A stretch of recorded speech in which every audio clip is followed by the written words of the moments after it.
Oke, assalamualaikum warahmatullahi wabarakatuh. Ketemu lagi dengan Ari Prabowo dari Kopi Gaya. Kita ada di JCFF 2025 bertempat di Kota Lama Surabaya. Ya, pada pagi hari ini cerah. Saya bertemu dengan teman-teman pegiat kopi. Silakan dikenalkan. Terima kasih Pak Ari, kesempatannya hari ini bisa bertemu ya. Pertama-tama nyapa dulu teman-teman. Assalamualaikum warahmatullahi wabarakatuh. Salam sehat buat semuanya, para penikmat kopi, para pencari kopi yang ada di Nusantara ini.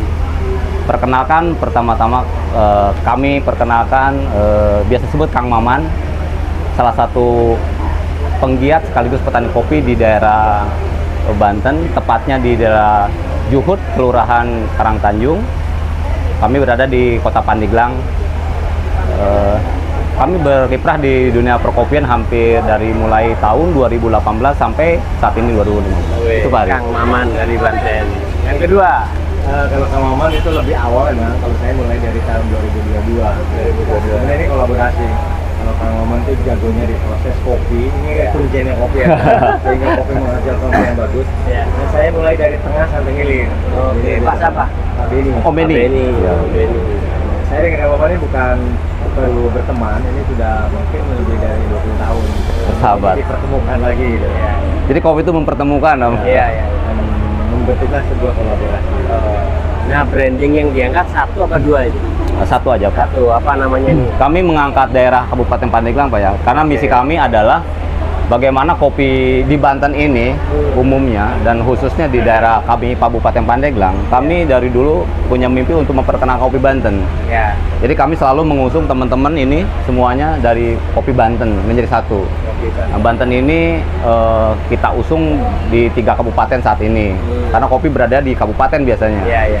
Kami bawa hari ini dari Kabupaten Lebak, Kabupaten Serang, dan Kabupaten Pandeglang.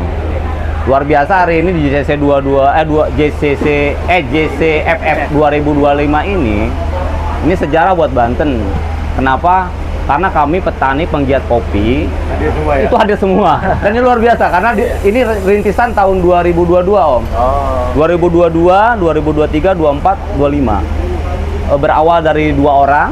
Iya. 2005 sudah membawa 6 UMKM dan masing-masing bawa 2. Artinya kita bawa 12 penggiat petani di Banten.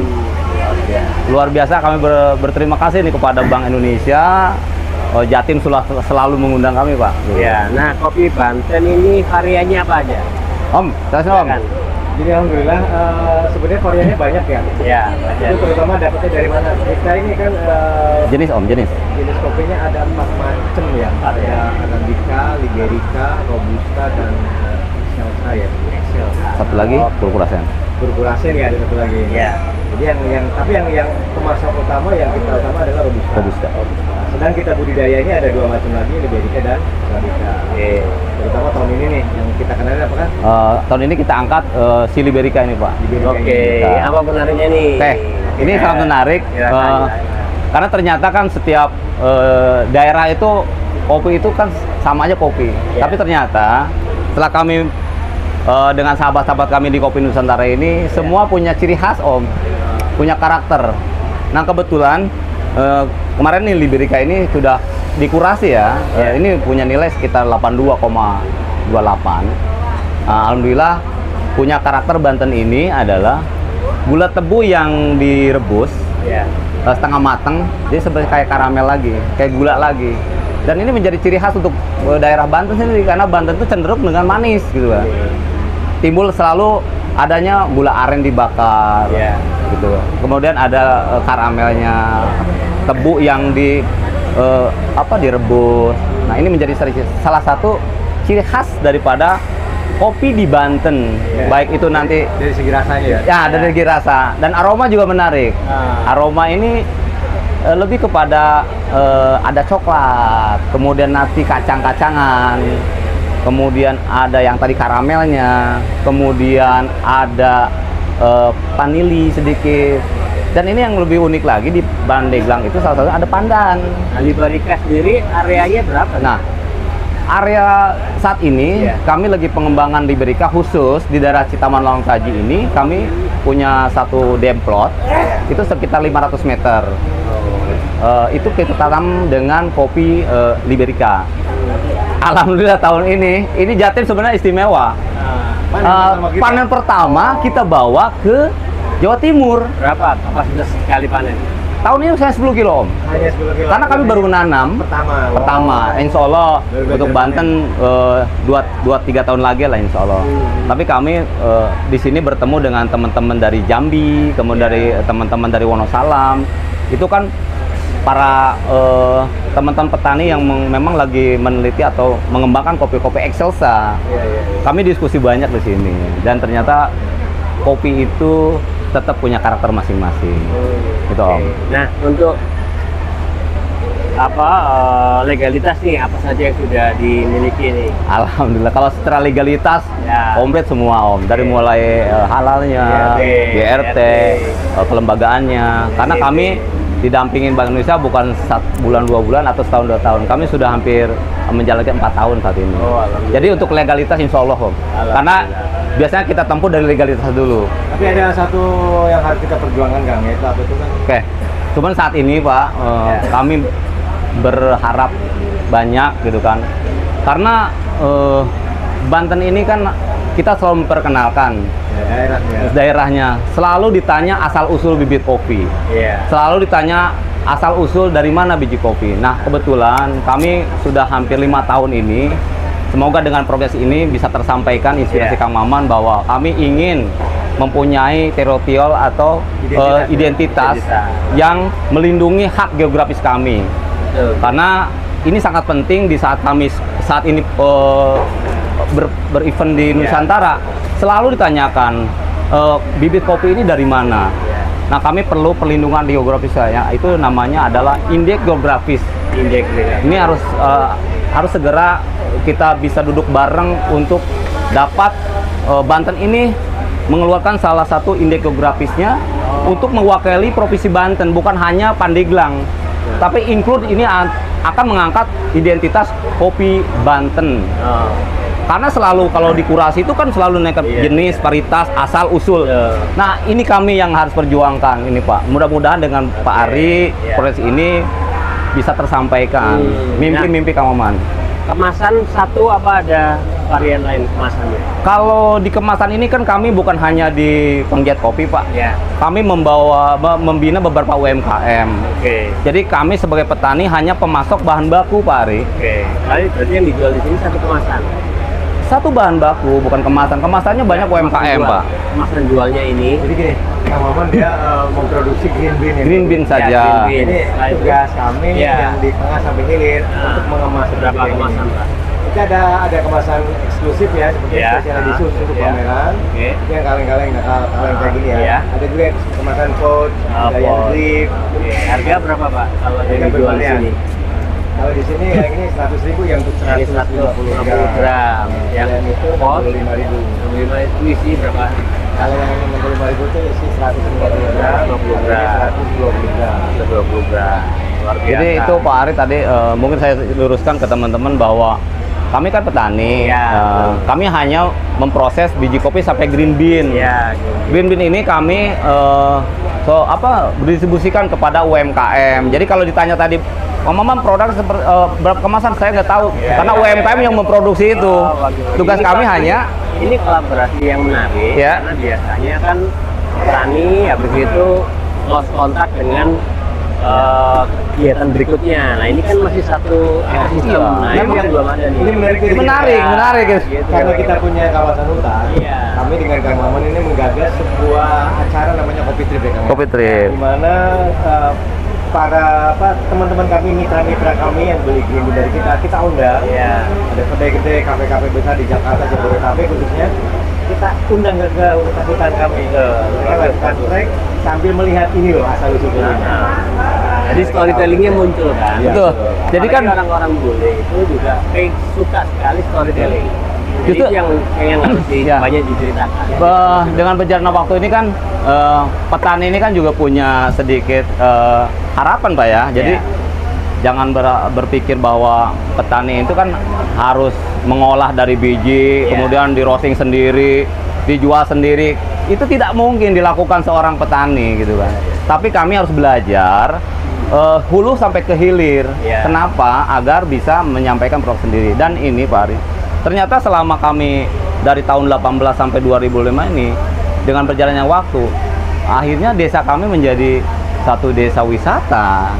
Tidak terpikirkan waktu itu kan, ternyata banyak kunjungan-kunjungan, dan ini berdampak banget kepada perekonomian di daerah kami. Oke, nah Kang, dari sekian lama perjalanan 2018, 2021, dan sampai sekarang 2025, tantangan terbesarnya apa?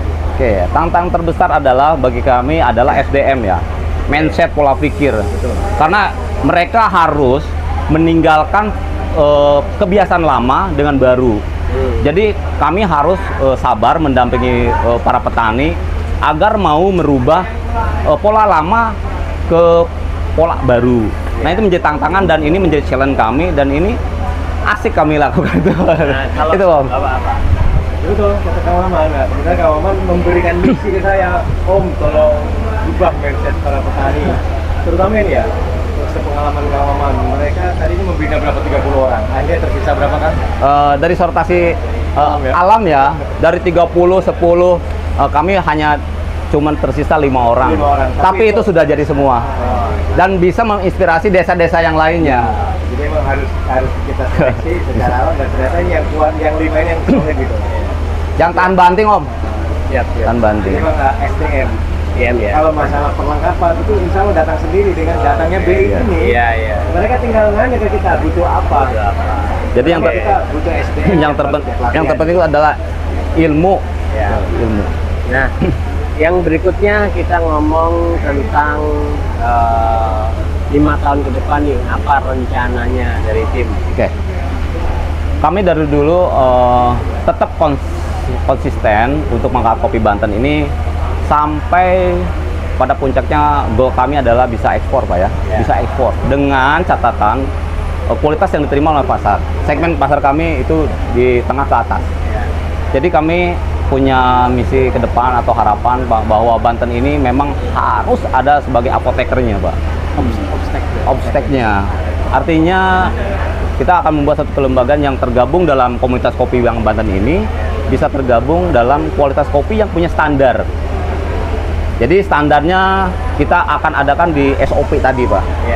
Agar supaya Banten ini bisa menjamin kualitas kopinya di segmen pasar yang mana yang kita bisa jamin. Itu Pak harapannya. Jadi tahun depan mungkin kita akan diskusi banyak dengan teman-teman penggiat kopi ini, harapan-harapan dan tujuan utama, goalnya apa, semuanya harus sama pola pikirnya. Jangan jualan dan akhirnya bahan bakunya kok nggak ada. Jadi ini masalah besar buat Banten, bahwa Banten ini harus fokus untuk terus budidaya, bukan hanya di hilirisasi penting, tapi lebih penting lagi adalah bahan baku. Bagaimana terus kita menanam kopi, jangan pernah berhenti. Karena kami di Gunung Karang tiap hari Pak kami tanam kopi. Harapan kami bukan 2025, tapi kami punya target masih lama Pak, 2030 baru kita insya Allah bisa goal. Itu Pak, lama Pak teman. Tujuan Kang Maman itu akhirnya saya terjemahkan dengan program Kopi Free. Saya undang komunitas-komunitas dengan nama produknya Edu Wisata Kopi ya. Oke, salah satu itu Pak. Inti challenge bahwa tadi tantangan itu, kami membuat satu kelembagaan namanya Pusat Pelatihan Pertanian Perdesaan Swadaya nggak berbayar. Harapan kami adalah mengedukasi masyarakat atau petani kami untuk mau belajar dengan standarnya kopi Citaman Lawang Taji. Karena kopi Citaman Taji sudah punya nilai kurasi yang cukup konsisten Pak, dinilai selalu 82. Artinya kopi Banten sudah bisa bersaing dengan pasar-pasar di nasional. Bukan permasalahan tadi kuantitinya. Nah itu kuantitinya nih yang pasarnya sudah mau, kuantitinya belum bisa. Nah ini harapan Kamar 2026 nih, mudah-mudahan kami bisa diskusi dengan Bank Indonesia ataupun siapapun, mungkin teman-teman dari mana, agar Banten ayo fokus untuk dibudidaya, untuk mengembangkan, memperbanyak bahan baku kopi dengan budidaya yang baik dan benar. Itu Pak Ari harapan kami. Mantap. Nah, sahabat podcast, ada satu hal yang menarik lagi. Kang Maman dan Kang Beni akan memberi insight khusus kepada kalian yang mau berwirausaha. Ayo, kami terbuka buat teman-teman untuk mau belajar, sama-sama belajar bersama bagaimana membuat proses kopi dari hulu sampai ke hilir. Nah, kami masih perlu masukan-masukan, tapi setidaknya ilmu yang Kang Maman ambil dari tahun 2018 ini bisa berbagi kepada siapapun yang mau mengolah kopi, Pak, karena 50% tuh dari budidaya petani, kemudian 30% tuh roaster, industri, yang 20%-nya barista. Nah, kami belajar waktu itu dari Bank Indonesia, belajar 3 kelas itu, dan ini harus kami share. Harapan Kang Maman ini, Kang Maman bisa menciptakan Kang Maman generasi baru. Karena sudah saatnya dia keluar pensiun harusnya. Silakan Kang. Oke, khususnya untuk siapapun yang mau usaha di kopi, itu satu kata kunci yang paling utama, cari keunikan dari kopi. Oke. Kalau sudah satu keunikannya, ya sudah pegang itu. Karena orang akan mencari kopi, pasti yang kopi yang unik. Iya, betul. Baik, terima kasih sahabat podcast. Kita akan ketemu lagi pada podcast berikutnya. Tetap dengan saya Adi Prabowo dari Kopi Gaya. Wassalamualaikum warahmatullahi wabarakatuh. Bye-bye. Salam kopi. Salam kopi.